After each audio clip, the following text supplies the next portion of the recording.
My name is Mara Ellison Vale. I was 42 years old, a structural engineer, a mother, and, on the night this story began, still the wife of Julian Vale. He stood beside my birthday cake with one hand resting on a white gift box. 37 people watched him smile at me as though our marriage had been designed for their approval. Happy birthday, sweetheart. Then he slapped me. The blow turned my face.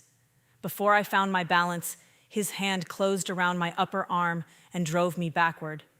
My left shoulder struck the dining room wall. Plaster cracked behind me. The family portrait above my head dropped, hit the floor, and split along one corner. Someone screamed, a glass shattered. My daughter, Tess, said my name. I did not cry. I started laughing.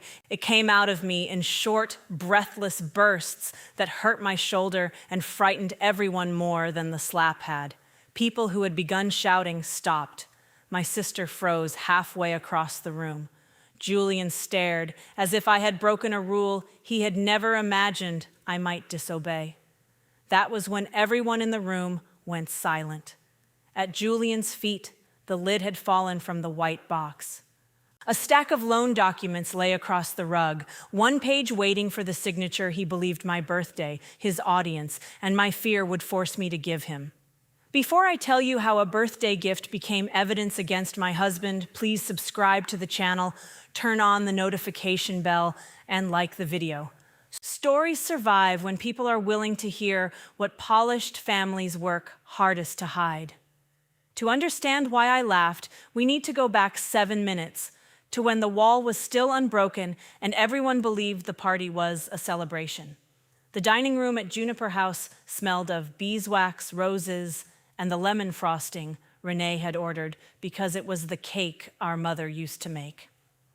Candlelight softened the old plaster and almost hid the thin crack running behind the family portrait. I had told Julian for months that the wall needed to be opened. He kept hiring painters to cover the line. "Not tonight," he had said that afternoon when I pointed out that the crack had returned. "People are coming." That was Julian's answer to most damage. "Not tonight. People are coming." Juniper House had belonged to my grandmother before it belonged to me. She had taught me to hold a brass plumb bob over a foundation and wait until the weight stopped moving. Paint could lie, furniture could distract. A straight line did not care who was watching. Julian loved telling clients that story. He displayed my grandmother's plumb bob in the reception area of Vale Ellison Restoration and called it the symbol of our company. By then, even my inheritance had become part of his brand. That evening, he filled my house with employees, preservation board members, clients, family friends, and relatives who had watched us build the company for 13 years. He moved through them with a hand at the small of my back, steering me into photographs. Whenever I tried to step away, his fingers pressed harder. Tess stayed near the kitchen door. At 17, she had learned to recognize the difference between her father's public smile and the one he wore when he was angry enough to become quiet. She kept checking my face, then his, as if one correct expression from her might hold the room together. Renee watched too. My sister had been invited only because I insisted. 5 years earlier, after she told me that Julian's control over our money was not normal, I had stopped returning her calls. Julian had never ordered me to cut her off. He had simply made every conversation about her so exhausting that silence felt easier. Darius Bell stood beside the sideboard, talking to 2 project managers. He had worked with us since our first municipal contract and knew exactly how much of the company rested on calculations bearing my seal. When our eyes met, he looked toward the white box Julian had placed beside the cake, then quickly looked away. That glance told me more than he intended. 3 days earlier, I had found a draft lender letter in a folder Julian thought I no longer had permission to access. It stated that I had approved a secured rescue facility for the company. The collateral schedule listed Juniper House. I had approved nothing. The next morning, I met a family law attorney named Priyanand in an office with no photographs on the walls. I showed her the draft, the altered board minutes, and the messages Julian had sent whenever I asked about the Harbor Mill project. She did not tell me to leave. She told me the house could not be pledged without my authorization and advised me to preserve every record somewhere Julian could not reach. I copied the files. I changed the password on an old email account. I put my grandmother's deed in Renee's hospital locker because it was the one place Julian would never think to search. I had not planned to confront him at the party. I planned to refuse whatever he put in front of me, stay near other people, and speak to Priya again on Monday. I knew he would be angry. I did not believe he would strike me in front of witnesses. That failure of imagination was the last protection I gave him. Julian tapped a spoon against his champagne glass. Conversations faded. He thanked everyone for celebrating the woman who, according to him, had provided the steady foundation beneath every beautiful thing in his life.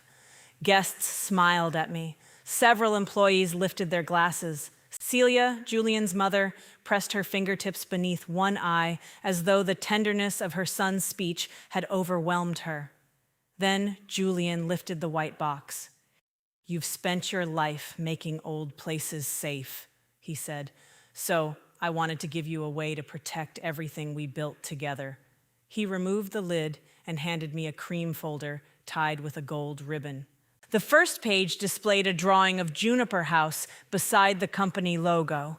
Anyone watching from across the room would have thought he had bought me something precious. I untied the ribbon. Under the drawing was a spousal consent form, a collateral authorization, and a signature page marked with a yellow tab. The loan amount was larger than the figure in the draft I had copied. At the bottom, beneath a representation that the board had approved the transaction, my name was already typed. "Julian," I said quietly, "this is not a gift." His smile did not change. "It saves the company." "You told them I had already approved it." His fingers tightened around his glass. "This isn't the time. You made it the time." The room was still attentive, but the smiles had become uncertain. Julian leaned close enough that the cameras could read affection into the gesture. "Sign it," he whispered. "We'll discuss the details later." "No." That single word changed his face. Not dramatically. Julian rarely lost control all at once. First, his eyes emptied, then his jaw shifted. His smile remained for 1 second longer than the feeling behind it. He took the folder from my hands and set it on the cake table. "Mara is overwhelmed," he announced. "She hates surprises." There was polite laughter. Tess did not join it, neither did Renee. I should have let his explanation settle over me. That was the old agreement. He created the version other people could live with, and I made myself small enough to fit inside it. Instead, I said, "I will not pledge this house for a loan I was not told about." The silence that followed was different from the silence after he hit me. This one contained calculation. Employees looked at Darius. Clients looked at Julian. Celia looked at me with naked warning. Julian stepped between me and the guests. "Do you understand what you're doing?" "I understand what you did." He reached for my wrist. I pulled away. His champagne glass struck the edge of the table and tipped, sending a pale stream across the papers. For one instant, he stared at the wet signature page. I saw panic beneath the anger. Whatever deadline he faced was close enough that a stained document frightened him more than 37 witnesses. Then he looked at me, smiled again, and gave me the birthday greeting everyone would remember. The slap landed exactly as it had at the beginning of this story. His hand caught my arm. My shoulder struck the wall. The portrait fell. The hidden weakness opened through the new paint. And I laughed. I laughed because 6 months earlier, after he shoved me into a pantry door, he told me I bruised too easily. I laughed because when he blocked the stairs and squeezed my wrists, he later asked why I always made ordinary arguments sound frightening. I laughed because I had spent years collecting perfect sentences for a truth he could dissolve with one charming look. Now he had told the truth with his own hand. Renee reached me first. She placed herself between Julian and me without touching my injured shoulder. "I'm calling the police," she said. "That is not necessary," Celia answered sharply. "He lost his temper. Everyone needs to calm down." Julian looked around the room, searching for the person most willing to help him restore order. "She planned this. She knew what those papers were and waited until tonight to humiliate me. You hit her, Darius said. His voice was quiet, but it changed the room. Julian turned toward him. Stay out of my marriage. Darius took out his phone and photographed the documents spread beneath the overturned glass. He captured the loan amount, the typed approval, and the yellow signature tab. Julian moved toward him, but two project managers stepped between them. Tess had not moved from the kitchen door. Her face had gone white. I tried to reach her, and pain traveled from my shoulder into my neck. Mom, she said, I'm here. It was the only promise I trusted myself to make. By the time the police arrived, half the guests had left, and the other half had arranged themselves into versions of what happened. One woman remembered Julian reaching for me, but not the slap. A client said the argument had been heated on both sides. Someone else insisted the impact against the wall might have been accidental. Renee still had the emergency dispatcher on speaker. Darius stood beside the documents. Tess sat on the bottom stair with both hands around her phone. Celia followed Julian from room to room, telling him not to say anything until a lawyer arrived. The officer who spoke to me asked what happened. I heard Julian in the hallway telling another officer that I had become hysterical over business paperwork. He said he tried to steady me. He said I stumbled. He said my laughter proved I had wanted a spectacle. For years, the sound of his certainty had made me revise my own memory while I was still living it. That night, I looked at the broken frame, the champagne running across my signature line, and the red mark rising along my cheek. He slapped me, I said. Then he grabbed my arm and threw me against the wall. The officer asked whether it had happened before. My first instinct was to protect the distance between earlier incidents and this one. Julian had never struck my face before. He had pushed, blocked, gripped, and frightened me, then measured each act against a worse one and called the difference innocence. Yes, I said. Not exactly like this, but yes. Julian heard me. The expression he gave me as the officers led him through the front door was not remorse. It was astonishment that I had violated our oldest rule. I had described him accurately. At the hospital, a doctor documented the swelling on my cheek and the strain in my left shoulder. Nothing was broken. I found myself grateful for that, then ashamed of the gratitude. A marriage should not teach a woman to rank injuries before she allows herself to name violence. Renee sat beside the examination table. She did not tell me she had warned me. She did not ask why I stayed. She held my coat in her lap and waited until the doctor left. Why did you laugh? She asked.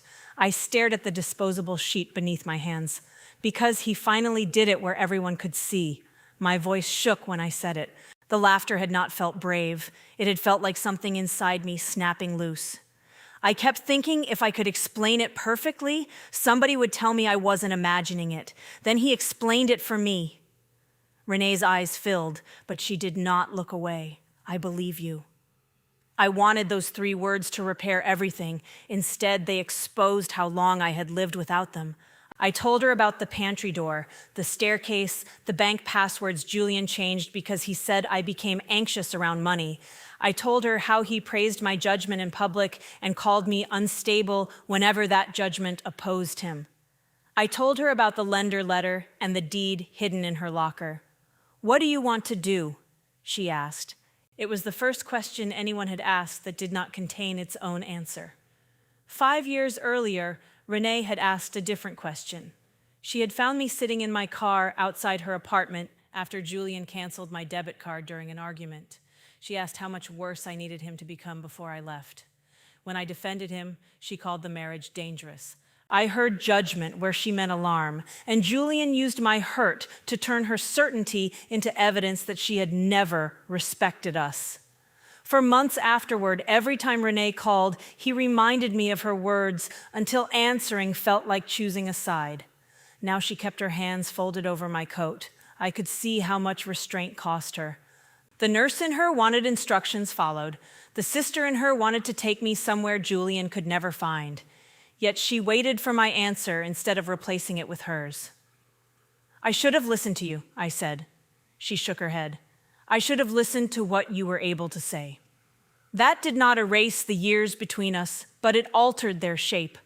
I had believed Renee left because I refused to obey her.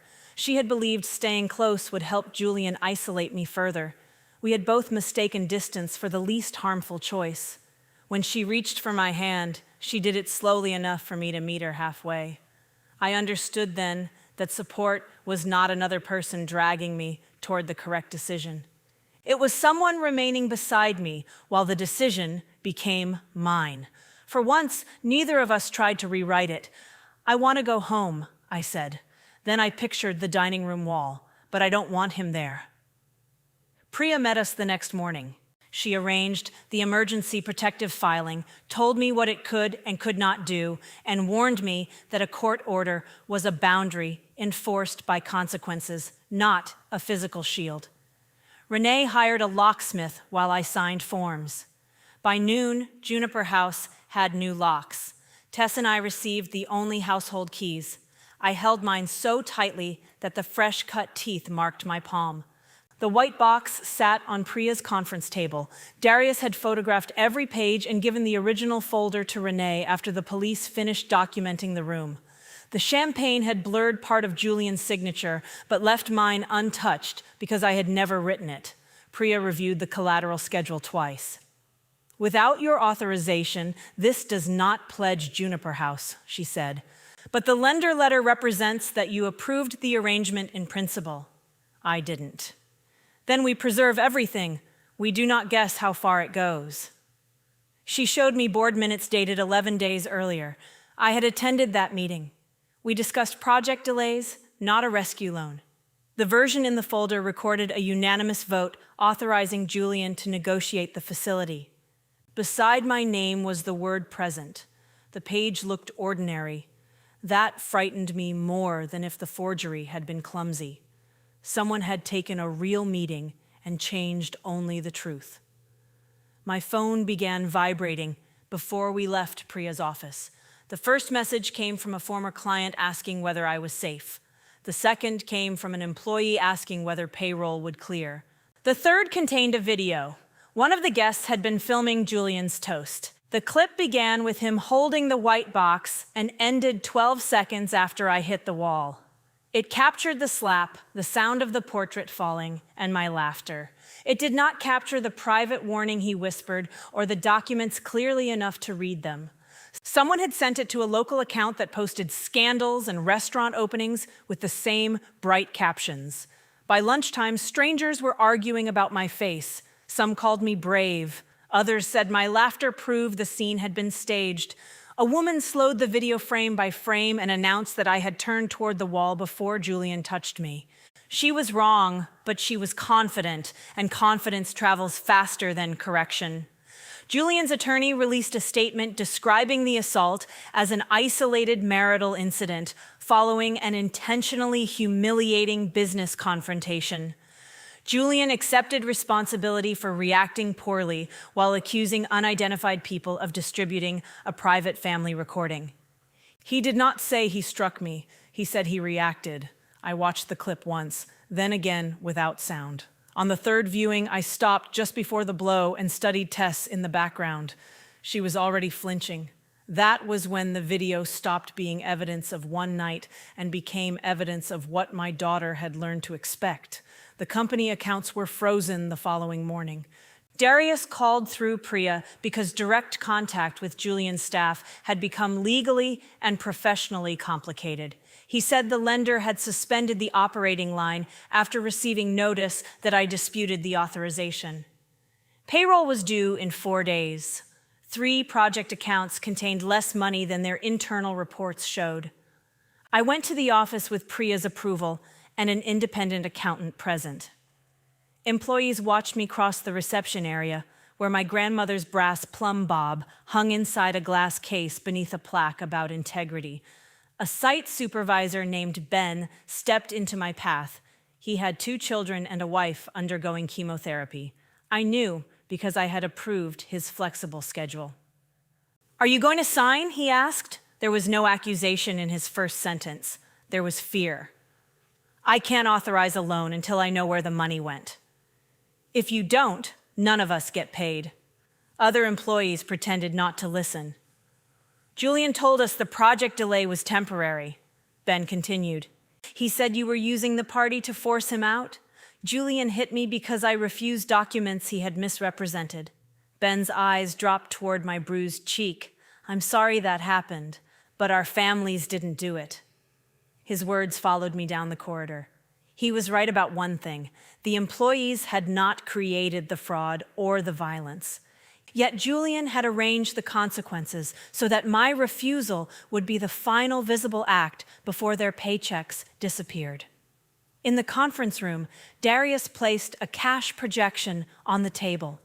If I signed a temporary authorization, the lender might release enough money for payroll and essential project costs. If I did not, the company could miss obligations within days. Did the board approve the loan? I asked. Darius rubbed the edge of the paper with his thumb. Julian said you both agreed to it. That isn't what I asked. He looked at the independent accountant, then at Priya. Not in any meeting I attended. When did you first know the project accounts were short? I didn't know. When did you first suspect? His silence gave me the answer. That night, Tess and I ate toast in the kitchen because neither of us wanted to enter the dining room. The new locks made the house sound different. Every settling pipe became someone testing a door. Tess kept her phone face down beside her plate. Dad says you're trying to put him in jail, she said. The message had come through Celia before the protective restrictions were fully explained to the family. I told the police what happened. What happens to him is not mine to decide. He says you knew the company was in trouble. I knew something was wrong. I did not know how much he had hidden. She folded her toast into smaller and smaller pieces. He said you've been taking pictures of things and saving messages for months. I had photographed 2 bruises and 1 broken cabinet hinge. I had saved messages because Julian often denied words while they were still visible on my screen. Hearing those acts described through Tess made them sound like a conspiracy. I saved them because I was beginning not to trust my own memory. Do you hate him?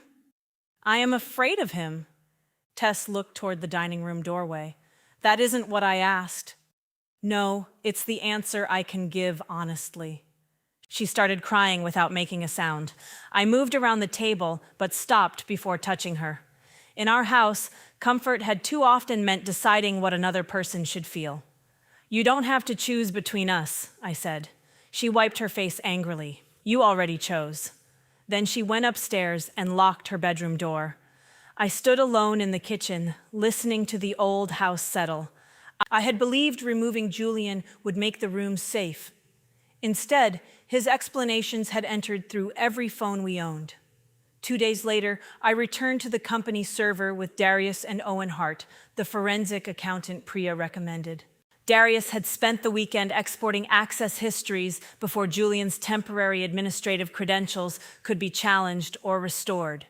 He showed us transfers from 3 client project accounts into Harbor Mill operating expenses. Each transfer carried a project code issued through Julian's credentials.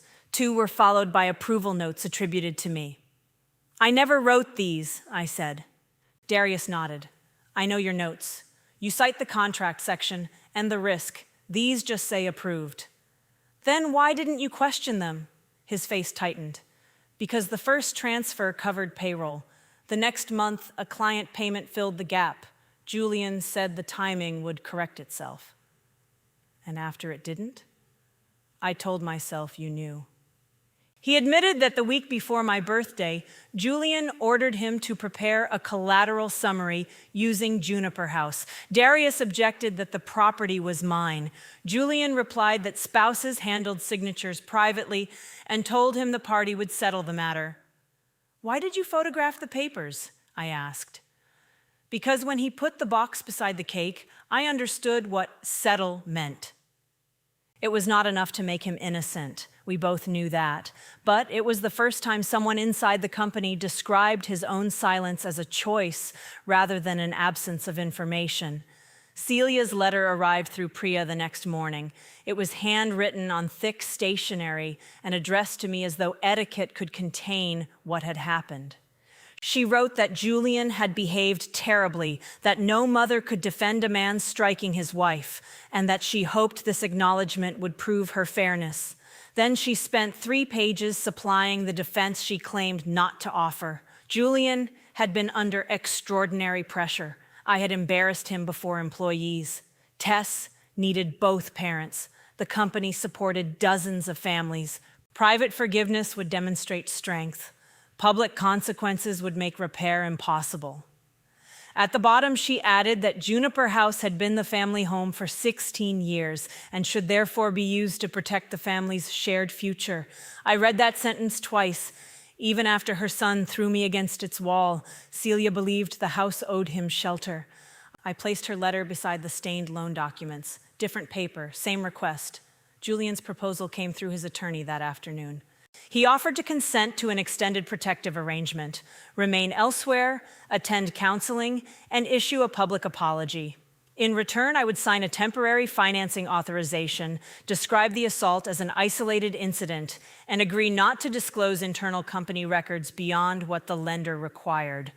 For 10 minutes, the offer looked like safety. Payroll could clear, projects could continue, Tess would not watch her parents fight in court, Juniper House would remain mine if the company recovered, Julian would be out of the home, strangers might stop dissecting the video. Then Priya asked, "What part of this offer does not require you to certify his version of events?" I read it again. His remorse had conditions. My safety had conditions. His distance had conditions. Even his promise to tell the truth required me to tell a smaller one first. I declined. Owen completed his preliminary review 3 days later.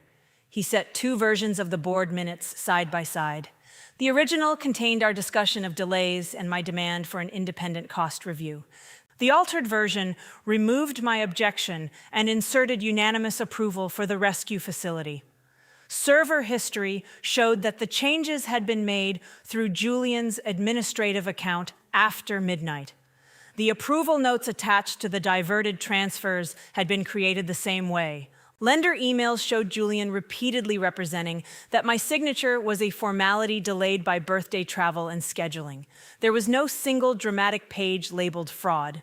There was a chain of small, professional-looking decisions, each relying on the belief that I would eventually protect him from the last one. Owen explained that full disclosure would likely cause the lender to terminate the facility, notify affected clients, and demand an external investigation. Vale Ellison Restoration might not survive. Employees could lose wages. Projects could stop. Our professional names would be tied to the collapse for years. If we limit the review to what the lender asked for, he said, there may be room for a controlled restructuring, but I cannot call these approvals valid. Priya did not advise me which loss to choose. She placed the authorization form in front of me and waited. I thought about Ben in the reception area. I thought about Darius convincing himself I knew. I thought about Tess flinching before Julian's hand moved. Most of all, I thought about the dining room wall, the old crack returning through every fresh coat of paint because no one had repaired what carried the weight. For years, I had believed responsibility meant preventing collapse. That belief had made me useful to Julian.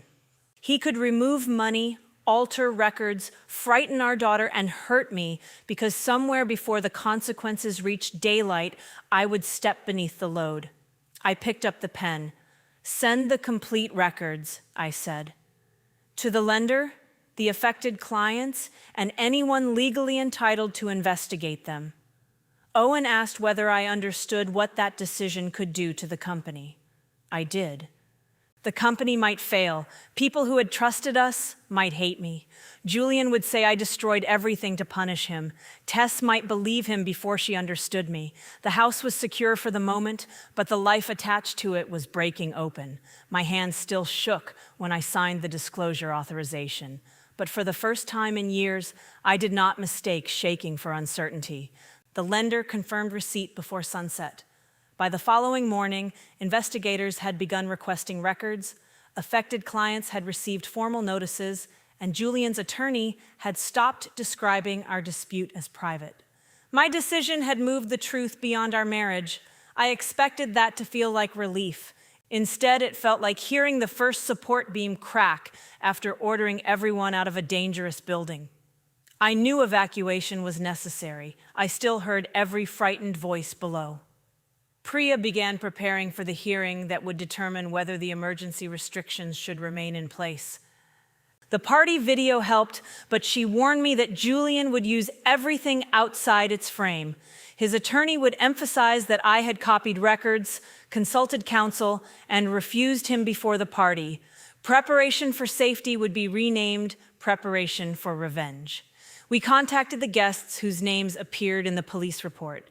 The certainty I remembered from the dining room weakened as soon as testimony acquired consequences. One client recalled Julian's hand moving, but could not say whether it was open or closed. A preservation board member had seen me hit the wall, but claimed other people blocked her view. The woman who recorded the video agreed to authenticate it, then asked whether she could do so without appearing in court because Julian's company was renovating her brother's hotel. Even the two project managers who stepped between Julian and Darius described their action as an attempt to calm both sides. They saw him, I said after the fourth interview. Priya closed her notebook. Seeing creates knowledge. It does not create courage. Renee paced beside the conference table, furious enough to turn every witness into an enemy. I understood the feeling. After years of wanting an audience, I had finally received one and discovered that witnesses could walk away carrying pieces of the truth with them. I spent that afternoon building a timeline for Priya. I listed the pantry door, the staircase, the canceled bank card, the changed passwords, and every conversation in which Julian made me apologize for the fear his behavior created. None of those incidents had a perfect witness. Each looked small when isolated on paper. Together, they described a system, but I worried the spaces between them would become places for doubt to enter. Priya read the timeline without asking why I had not reported each event. She marked where messages, photographs, financial changes, or medical appointments provided independent dates. The pattern did not require every memory to become a criminal charge. It required me to stop discarding experiences merely because Julian had left no audience behind.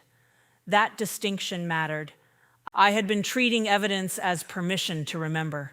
Priya placed Tess's name at the bottom of her list. She was in the room, she said. I will not contact her without discussing it with you, but if the adults continue retreating, her account may matter. I imagined my daughter in a courtroom being asked whether her father's fingers were closed around my arm, whether I sounded angry, whether she had ever seen him hurt me before. Julian would not need to call her a liar. He would only need to make her believe that one imperfect answer had destroyed him. Not yet, I said. That evening, I found Tess sitting on the floor outside the dining room. She had opened the door but had not crossed the threshold. The family portrait still leaned face first against the wall, where Renee placed it after the police left. The crack behind it extended from shoulder height to the baseboard. Priya wants to talk to me, Tess said. It was not a question. Celia had told her before I could. I sat beside her, leaving enough space that she did not have to move away. She said your account may become important. I told her to wait. Because you think I'll defend Dad? Because you're 17 and the adults in that room should not make you carry what they saw? Tess stared at the wall. It wasn't the first time. My body reacted before my mind understood. The ache in my shoulder sharpened. What wasn't? The first time he pushed you. She told me about a night 8 months earlier when I had returned from Harbor Mill and argued with Julian in the upstairs hallway. I remembered him blocking the bedroom door. I remembered his palm against my shoulder and the back of my heel catching the rug. I did not know Tess had been watching through the half-open bathroom door. The hallway security camera had captured part of it. The next morning, Julian told Tess the recording made an ordinary argument look dangerous. He asked her to delete the clip before I became embarrassed and accused her of betraying the family when she hesitated. I did it, she whispered. I erased it. She had carried that sentence for 8 months as though deleting a file had created the hand on my shoulder. He made the choice to push me, I said. He made the choice to involve you. You did not cause either one. If I'd kept it, you could prove everything. You were a child being pressured by your father. I'm not a child when you need me to understand why you're leaving him. The anger in her voice was deserved. I had wanted her old enough to accept my decisions and young enough to be protected from their reasons. You're right, I said. I can't change your age depending on what makes this easier for me. She looked at me then. Her face held relief and resentment together. I explained what Priya had said. I told her she could speak if she wanted, refuse unless legally required, or wait until she had independent advice. I would not ask her to rescue me. I would not measure her love by what she said about Julian. What if they don't believe you without me? The question reached the part of me that still confused belief with survival. Then we find another way, I said. You are my daughter, not my evidence. Tess folded forward and covered her face. I did not rush to hold her. When she reached for me, I put my uninjured arm around her and let her cry without telling her what the tears meant. He wasn't always like that with me, she said against my shoulder. Sometimes he was the parent who understood things before I said them. I knew the Julian she meant. He remembered the names of her friends, learned enough about her drawings to ask intelligent questions, and once drove 3 hours through a storm when she became sick during a school trip. His affection was not imaginary simply because it later became conditional. You are allowed to love the parts of him that felt loving, I said. Does that make me stupid? No, it makes what he did more painful. She admitted that Julian had often asked whether I was sleeping, whom I called, and what documents I carried from the office. He framed the questions as concern. Answering made Tess feel trusted with adult responsibilities. Refusing made her feel childish and disloyal. I wanted to tell her she should have recognized the manipulation, but that was the same impossible standard I had used against myself. Julian's control worked because it borrowed the language of care. We agreed that messages from Julian or Celia would go through her counselor until she could read them without feeling compelled to respond immediately. It was not a punishment. It was time placed between pressure and decision. Later, Renee stood with me in the kitchen while Tess slept. You need another adult, she said, someone who knew why Julian needed that signature. Darius already admitted what he suspected. To you. That is not the same as being willing to say it where Julian can answer. Renee was right, but the old reflex returned. Darius had a mortgage, employees who blamed him, and a career tied to the records he had failed to challenge. Asking him to testify felt like shifting my consequences onto another family. You didn't create what he knows, Renee said. Let him decide what he does with it. There was the difference between her support now and her ultimatum years earlier. She did not decide that Darius must save me. She reminded me that protecting him from his own choice was another form of control. Darius came to Priya's office the next day carrying an encrypted drive and a cardboard records box. He had not slept. His wife had asked him whether keeping his job mattered if the company survived by blaming crimes on someone else. The drive contained server histories, original cash projections, lender correspondence, and a voice message Julian sent him before the party. In it, Julian instructed Darius to keep the final collateral schedule out of the board packet because he would obtain Mara's signature at home where it belongs. It was not a confession to violence. It was proof that the birthday presentation had been designed to force a private financial decision through public pressure. Darius also produced a scheduling message sent the afternoon of the party. Julian wrote that the lender expected confirmation by Monday morning and warned that if Mara embarrassed him, Darius should be prepared to explain missed payroll to the staff. He had already chosen who would be blamed, Darius said. I just didn't know how far he would go. Priya asked whether he would authenticate the records and testify about the instructions. He stared at the box for a long time. "If I do, I'll never work in this part of the industry again." "I cannot promise what it will cost," she said. "That's what Mara said when I asked her to sign." He looked at me. "I wanted you to carry the risk because you were better at carrying things." He signed the witness statement. Before leaving, Darius opened the cardboard box and removed 13 years of project meeting notebooks. My calculations filled their margins. Julian's instructions appeared mostly as initials approving work already designed. Darius said he had watched clients direct technical questions to Julian even after I answered them, and he had watched Julian repeat my answers as though translating me into authority. "I thought that was marriage business," he said. "Then I called it management style. Every name I gave it kept me from having to oppose it." He showed Priya the entry from the day Julian first proposed moving client funds. Darius had written temporary beside the amount, then underlined it twice. That note established when his suspicion began and prevented him from pretending he learned everything after the assault. His honesty complicated the simple version in which one brave witness finally arrived. Darius had enabled Julian and now helped expose him. Both truths had to remain visible. I did not thank him as if honesty were a favor. I acknowledged what it cost and what his earlier silence had cost everyone else. Darius did not ask to be forgiven. That made his accountability easier to trust. With Tess removed from the center of the case, some of the pressure left our house. She agreed to speak with her own counselor and gave Priya permission to preserve her account without using it at the hearing unless circumstances changed. For the first time since the party, she slept through the night. Julian's final settlement offer arrived 2 days after Darius's statement was disclosed. The proposal was more generous than the first because Julian now understood what the records could prove.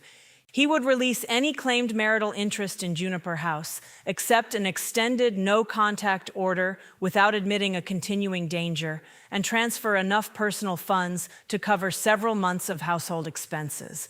He would also cooperate with a controlled restructuring of the company. In exchange, I would withdraw allegations of a coercive pattern, waive claims connected to the altered company records, support a joint statement describing the assault as an isolated act, and sign a non-disclosure agreement covering our marriage and the business. The offer placed everything I feared losing on one side of the table: my house, immediate stability, Tess's privacy, and a chance to preserve some employees' jobs. On the other side was my right to describe my own life accurately. Priya left me alone with the document. I walked through Juniper House carrying it from room to room. In the kitchen, Julian had once canceled my bank card and called it a budgeting measure. At the staircase, he had blocked my path until I apologized for raising my voice. In the upstairs hallway, he had recruited our daughter to erase what she saw. In the dining room, the cracked wall waited beneath police evidence tape. The settlement did not give me safety. It sold me objects that were already mine and charged my silence as payment. I wrote declined beneath the final clause. The consequences arrived before the hearing. The lender terminated the operating facility. Vale Ellison Restoration could not fund payroll or continue active work without court supervision. Clients suspended contracts. Employees received notices explaining that an independent administrator would determine what funds remained available. Ben called me from a job site after his crew was sent home. "My insurance ends this month," he said. "Did you know that would happen?" I knew it could. "Then how are you different from him?" The question hurt because it reduced intention and consequence to the same shape. I let the pain exist before answering. Julian moved money and falsified approvals. I disclosed it. "I'm sorry your family is paying part of the cost, but I will not pretend the money exists when it doesn't." Ben hung up. I sat in my car afterward and cried with my forehead against the steering wheel. The tears were not regret for disclosure. They were grief for the people who would experience Julian's misconduct through lost wages rather than legal language. Renee waited on the phone without trying to make the choice painless. "You can care about Ben without accepting his conclusion," she said when I could speak again. That became a boundary I needed as much as the locks on Juniper House. Compassion did not require confession to harm I had not caused. I could contribute to employee relief, cooperate with the administrator, and still refuse the lie that silence would have saved them. The missing money had already removed that option. Julian had only arranged for me to become the person who announced it. There was no sentence that could preserve his insurance, my integrity, and the company at once.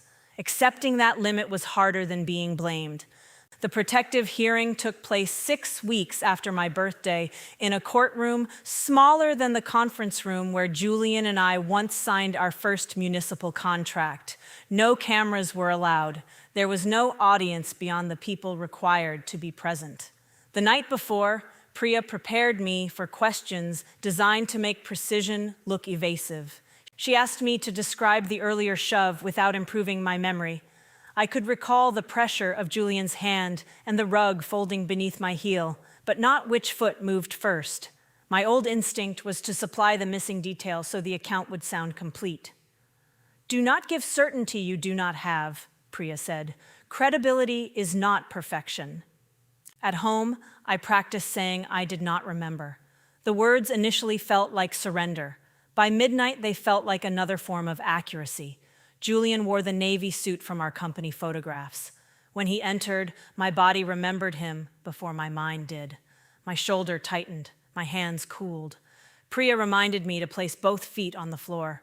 The party recording played without commentary. I watched Julian smile, strike me, and drive me into the wall. I heard my own laughter fill the courtroom. His attorney did not deny the slap. He argued that one unacceptable act did not establish continuing danger. He described my document collection, legal consultation, and public refusal as evidence that I planned a confrontation.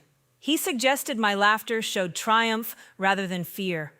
When I testified, he asked why a terrified woman would laugh. "Because I had been afraid in private for years," I said.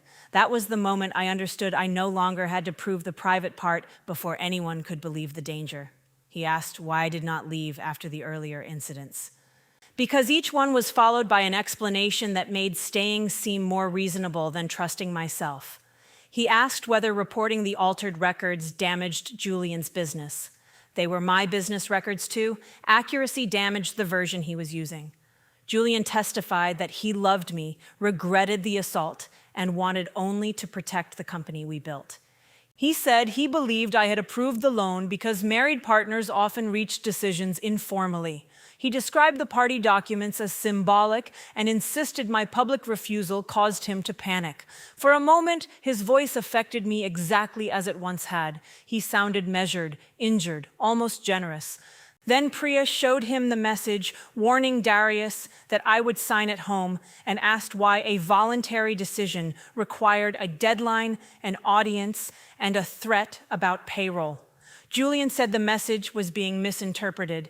Darius authenticated it.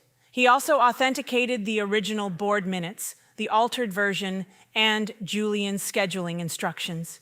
He admitted he had ignored warning signs because he feared losing his job. That admission made his evidence stronger. He was not asking the court to see him as blameless. Celia sat behind Julian. When Darius described the white box, she shook her head as though everyone had misunderstood a beautiful gesture. The judge did not attempt to decide the entire marriage or financial investigation.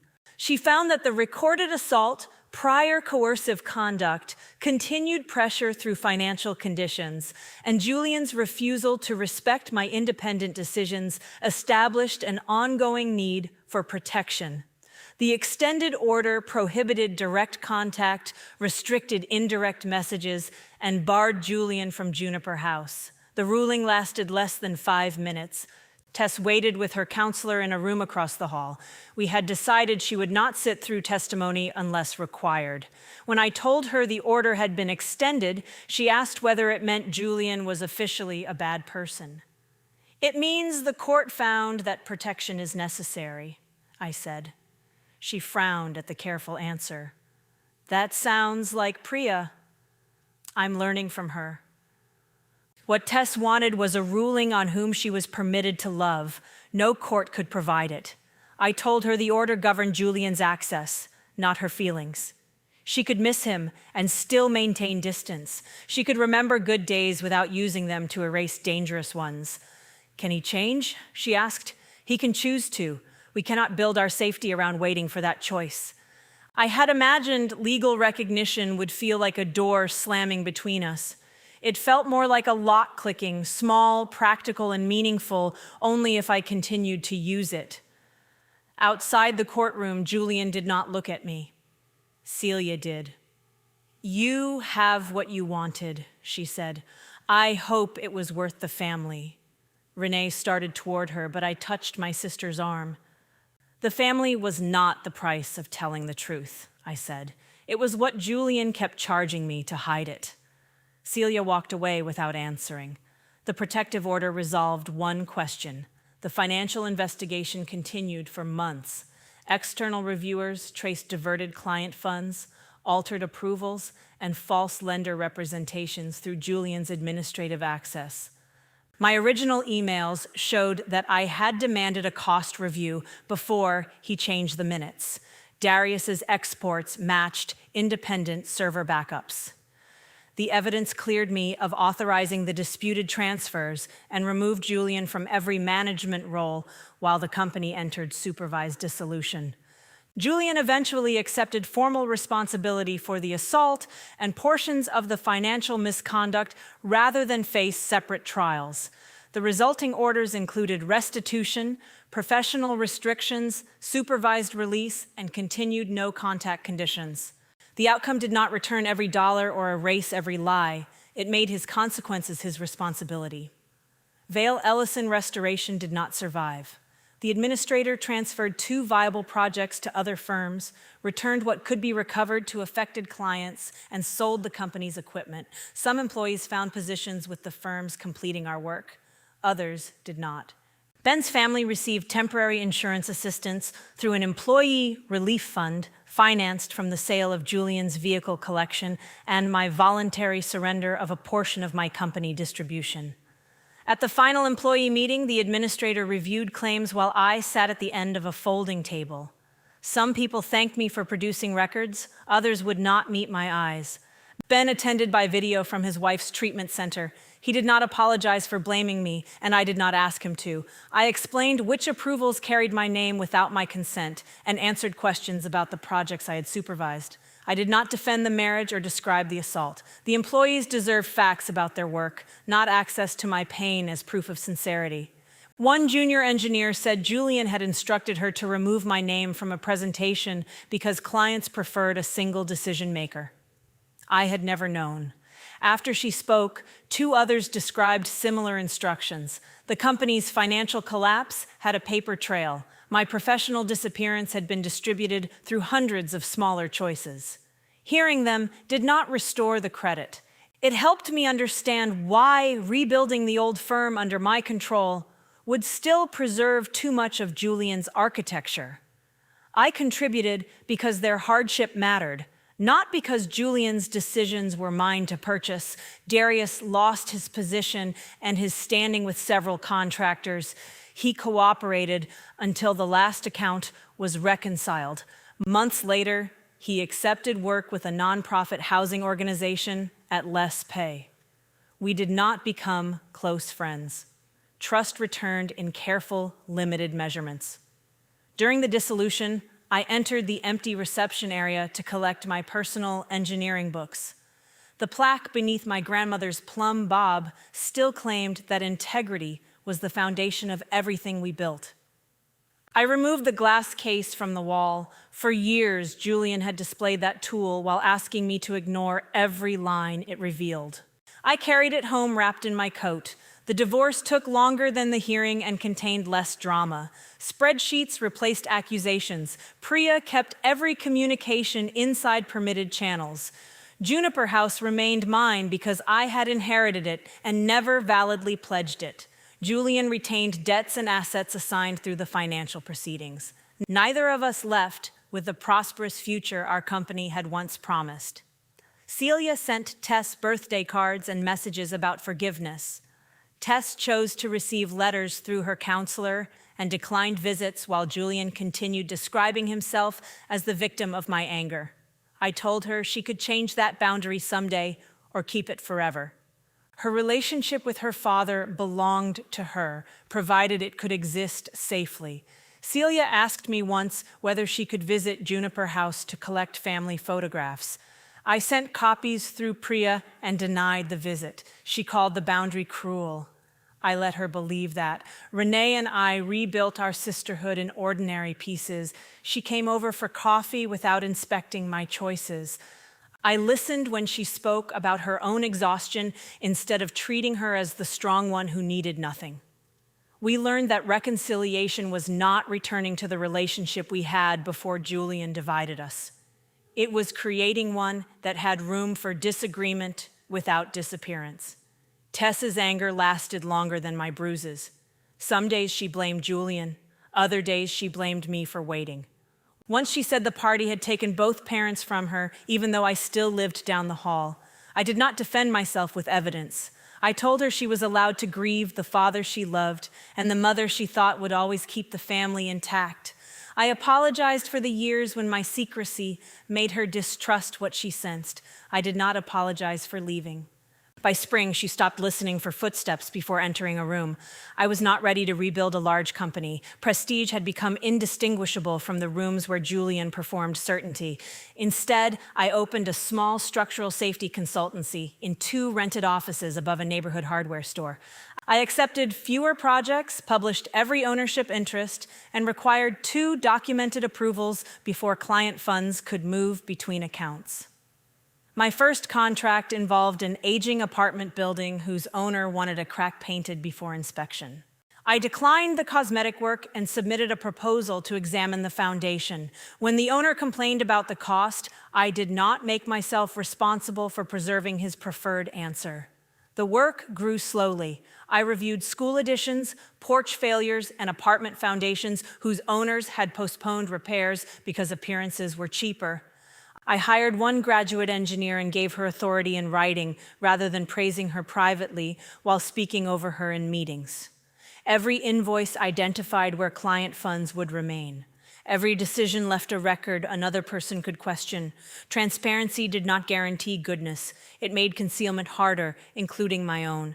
That was the kind of structure I now trusted. The brass plumb bob hung beside my desk without a plaque.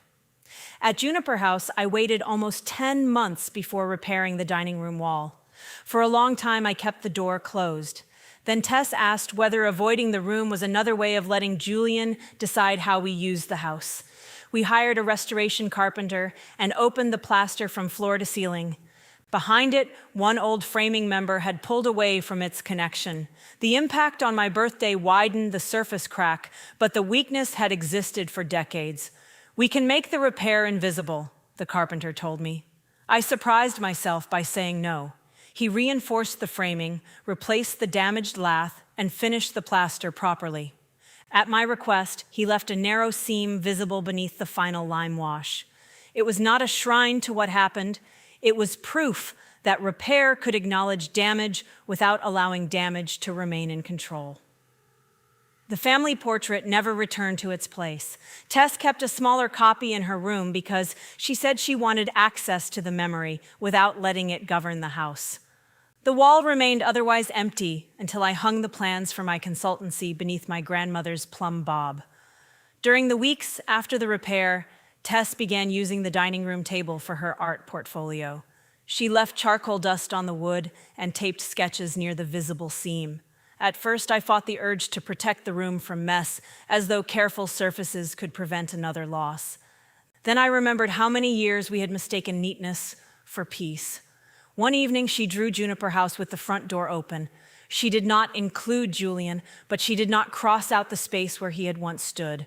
The drawing allowed absence to remain absence without turning it into revenge. I hung it beside my new business plans. Tess pretended not to care, then adjusted the frame until it was level. We both stepped back while the brass plumb bob held its quiet line.